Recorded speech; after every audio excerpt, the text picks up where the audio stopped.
5 minute کا مدرسہ قرآن اور حدیث کی روشنی میں 19 رمضان المبارک۔ آج کا جو سبق نمبر پہلا ہے اسلامی تاریخ کا، وہ رسول اللہ صلی اللہ علیہ وسلم کی ہجرت کے متعلق ہے۔ جب رسول اللہ صلی اللہ علیہ وسلم کو ہجرت کا حکم ہوا تو آپ صلی اللہ علیہ وسلم حضرت سیدنا ابو بکر صدیق رضی اللہ تعالیٰ عنہ کے پاس ان کے گھر میں تشریف لے گئے ان سے مشورہ کرنے کے لیے۔ ہجرت کی تیاری شروع کر دی۔ پھر 2-3 روز بعد رات کی تاریکی میں، رات کس اینگٹس میں، حضرت ابو بکر رضی اللہ تعالیٰ عنہ کے ساتھ روانہ ہو گئے آپ صلی اللہ علیہ وسلم۔ چونکہ مخالفت کا زور تھا، کفار اور مشرکین در پہ تھے کہ کس وقت جو بھی مسلمان ہجرت کے لیے روانہ ہوتا تھا اس کو روکنے کے لیے حتی الامکان مشرکین کوشش کیا کرتے تھے، اور کفار آپ صلی اللہ علیہ وسلم کے قتل کے در پر تھے۔ اس لیے مکہ سے 4-5 میل کے فاصلے پر ایک پہاڑ کے غار میں، جسے غار سور کہتے ہیں کہا جاتا ہے، وہاں چلے گئے۔ کفار مکہ آپ صلی اللہ علیہ وسلم کی تلاش میں نکلے اور غار تک پہنچ گئے۔ آپ کے قدموں کی ان نشانات کو تلاش کرتے کرتے اس غار تک کفار پہنچے۔ حضرت ابوبکر رضی اللہ تعالیٰ عنہ گھبرا گئے، مگر رسول اللہ صلی اللہ علیہ وسلم نے فرمایا گھبراؤ نہیں، خدا ہمارے ساتھ ہے۔ اللہ تعالیٰ شسید ثم خوف ثم ڈر کے کفار ان دونوں حضرات کو نہ دیکھ سکے۔ یہ آپ کو معلوم ہوگا کہ وہاں پر ایک طویل واقعہ ہے کہ کس طریقے سے ان کی آنکھوں سے اللہ تبارک و تعالیٰ نے ایک بینائی سی چھین لی کہ جس کی وجہ سے آپ صلی اللہ علیہ وسلم اور حضرت صدیق اکبر رضی اللہ تعالیٰ عنہ غار میں انہیں دیکھ نہیں پائے۔ کفار ان دونوں حضرات کو دیکھ نہ سکے اور واپس چلے گئے۔ رسول اللہ صلی اللہ علیہ وسلم اس غار میں 3 روز رہے۔ چوتھے روز وہاں سے روانہ ہو گئے اور رات دن برابر چلتے رہے۔ تردو آپ صلی اللہ علیہ وسلم چلتے رہے۔ راستہ میں سراقہ نامی ایک شخص تھا، یہ شخص اس نے بھی پیچھا کیا، آپ صلی اللہ علیہ وسلم کا پیچھا کیا، مگر وہ بھی ناکام و نامراد رہا۔ بالآخر رسول اللہ صلی اللہ علیہ وسلم مشقت و خطرات بڑے راستے سے ہو کر سفر طے کرتے ہوئے مدینہ پہنچے، جہاں آپ صلی اللہ علیہ وسلم کا پرجوش استقبال ہوا۔ نمبر 2، اللہ کی قدرت۔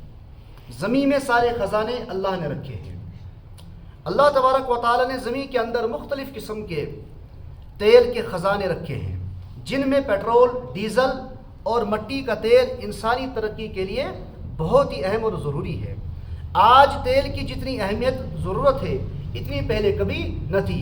جو وقت قیامت کی اور بڑھتا جائے گا، اللہ تبارک و تعالیٰ زمین سے مختلف قسم کے خزانات کو ابھارتے رہیں گے۔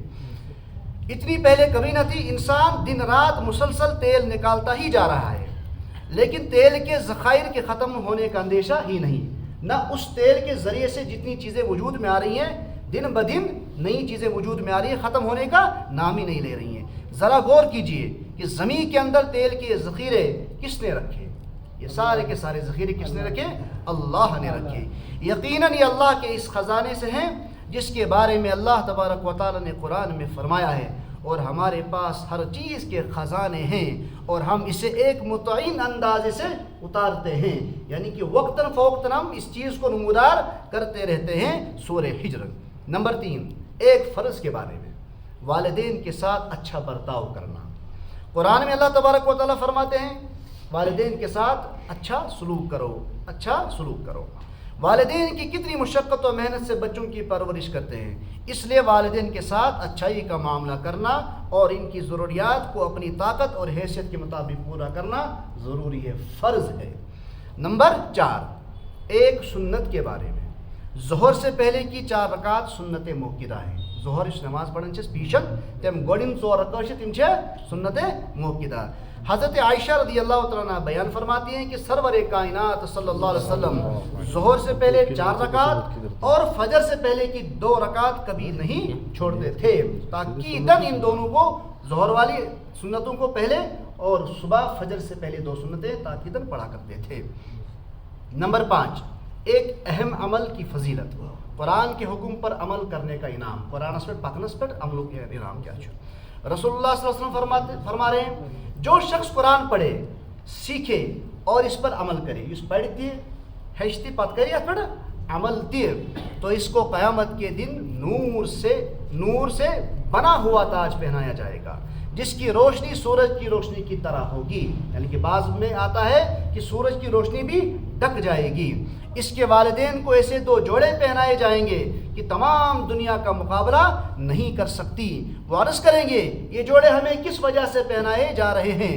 ارشاد ہوگا تمہارے بچے کے قرآن مجید کے پڑھنے کے بدلے میں تمہیں یہ اعزاز سے نوازا جا رہا ہے۔ نمبر 6، ایک گناہ کے بارے میں، شرک اور قتل کرنا۔ رسول اللہ صلی اللہ علیہ وسلم نے فرمایا اللہ تعالیٰ ہر گناہ کو معاف کر سکتے ہیں، کوئی سا بھی گناہ کیوں نہ ہو، اللہ تبارک و تعالیٰ کو مرضی ہو تو معاف فرما دیں گے، مگر اس آدمی کو معاف نہیں کریں گے جو شرک کی حالت میں مر جائے۔ اللہ تعالیٰ کا اس پناہ مانگی شرک کی حالت میں کیا ہو، مر جائے۔ دوسرا وہ آدمی جو کسی مسلمان کو قتل کر دے، وہ شخص کی اللہ تبارک و تعالیٰ اس کے گناہوں کو معاف نہیں فرماتا۔ نمبر 7، دنیا کے بارے میں۔ دنیا کا فائدہ وقتی ہے، یہ دنیا کہاں سا فائدہ وقتی۔ ایک مرتبہ رسول اللہ صلی اللہ علیہ وسلم نے اپنی تقریر میں فرمایا، غور سے سن لو، دنیا کا ایک وقتی فائدہ ہے جس سے ہر شخص فائدہ اٹھاتا ہے، چاہے نیک ہو یا بد ہو، مسلمان اشتن یا کافر اشتن، اس تش دنیا سے فائدہ تلان، کافر تش دنیا سے فائدہ، لیکن وقتی فائدہ کمن خاطر چھ کافرن خاطر، اس خاطر چھ وقتی فائدہ، اس یہ فائدہ تت تش فائدہ۔ دنیا کی ناز و نعمت اور اس کا فائدہ گناہ گار کے لیے وقتی ہے، وہ تو اس وقت دنیا میں رہ کر اس کی ناز و نعمت سے فائدہ اٹھا سکتا ہے، لیکن آخرت میں اس کا کوئی حصہ نہیں ہوگا۔ مشرک اور کافر تو جہنم میں ہمیشہ ہمیشہ کے لیے ضرور جلیں گے، یعنی دنیا میں بھی اور آخرت میں بھی فائدہ، اس کا فائدہ پہنچے گا۔ نمبر 8، آخرت کے بارے میں، اہل جنت کا شکر ادا کرنا۔ قرآن میں اللہ تعالیٰ فرماتے ہیں جنتی جنت میں داخل ہو کر کہیں گے کہ حمد اور شکر اس اللہ کے لیے جس نے ہم سے ہر قسم کا غم دور کر دیا۔ بے شک ہمارا رب بڑا بخشنے والا، بڑا قدردان ہے، جس نے اپنے فضل سے ہم کو ہمیشہ رہنے کی جگہ میں اتارا جہاں نہ ہم کو کوئی تکلیف پہنچے گی اور نہ ہم کو کسی قسم کی تھکان محسوس ہوگی۔ سورہ فاطر۔ نمبر 9، طب نبوی صلی اللہ علیہ وسلم سے علاج۔ دست بکری کی اگلی ران کے فوائد۔ رسول اللہ صلی اللہ علیہ وسلم فرماتے ہیں رسول اللہ صلی اللہ علیہ وسلم کو دست اگلی ران کا گوشت بہت پسند تھا۔ بکری کا جو اگلی ران والی گوشت ہوتا ہے وہ آپ صلی اللہ علیہ وسلم کو بہت ہی زیادہ محبوب تھا۔ فائدہ، علامہ ابن قیم رحمۃ اللہ علیہ فرماتے ہیں، نے لکھا ہے کہ بکری کے گوشت میں سب سے ہلکی غذا کا حصہ گردن اور دست ہے، اس کے کھانے سے معدہ میں بھاری پن نہیں ہوتا ہے۔ اس کا چیز کن کیا ہوتا ہے شباسن کی گوبر پن اس پانس پر، لیکن بکری کے اگلی ران کے گوشت سے کبھی بھی ایسا محسوس نہیں ہوتا ہے، یعنی کہ میاد تم سے ٹھیک روزن۔ نمبر 10، قرآن کی نصیحت۔ قرآن میں اللہ تعالیٰ فرماتے ہیں تم اپنے رب سے گڑ گڑا کر، گریا زاری سے اور چپ کے بھی دعا کر لیا کرو، بے شک اللہ تعالیٰ حد سے نکل جانے والوں کو پسند نہیں کرتا۔ چھپ کے اللہ سے تنہائی میں گریا زاری کرنے اللہ کو سب سے زیادہ محبوب ہے۔ اور زمین میں اس کی اصلاح کے بعد فساد مت پھیلاؤ، عذاب کا ڈر اور رحمت کی امید رکھتے ہوئے اللہ کی عبادت کیا کرو۔ خدا خوزن اور امرن پٹھتی کاربند روزن، یقیناً اللہ تعالیٰ کی رحمت اچھے کام کرنے والوں کے قریب ہے۔ اللہ تعالیٰ میں کہنے سننے سے عمل کرنے کی توفیق عطا فرمائے۔ وصلی اللہ تعالیٰ علی خیر خلقہ محمد وعلی آلہ واصحابہ اجمعین برحمتک یا ارحم الراحمین۔